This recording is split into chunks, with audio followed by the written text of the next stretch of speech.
যারা আর্জেন্টিনার ভক্ত আছেন আমার কথাগুলো একটু মনোযোগ দিয়ে শুনেন।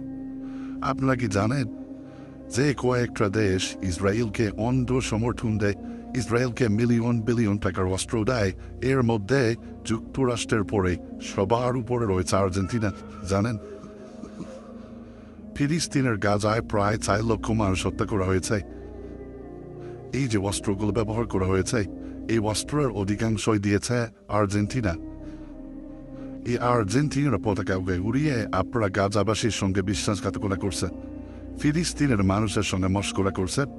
যারা ব্রাজিলের পতাকা উড়াচ্ছেন আকাশের মধ্যে শুনে রাখেন, ব্রাজিল সেই দেশ যে দেশে প্রকাশ্যে আল্লাহকে গালি দেওয়া হয়, আল্লাহর নাম মাটিতে লিখে রাখা হয়, আল্লাহর নাম রাষ্ট্রের মধ্যে খোদাই করে লেখা রাখা হয়, এর মধ্যে জুতা স্যান্ডেল পরিধান করে মানুষ হাঁটে, মসজিদে নামাজ পড়তে দেওয়া হয় না।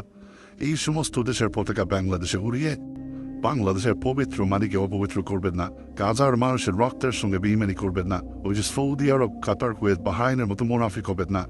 বাংলাদেশের প্রত্যেকটা যুবকের কাছে আমি আহ্বান করব, ব্রাজিল আর আর্জেন্টিনার পতাকা বাংলাদেশের মাটিতে উঠবে না। যদি কোনো পতাকা উঠে সেটা কালো পতাকা উঠবে, যে পতাকা থাকবে খোরাসানের বাহিনীর হাতে, যে পতাকা থাকবে ইমাম মাহাদির সৈনিকের হাতে, সেই পতাকা আপনারা উঠান।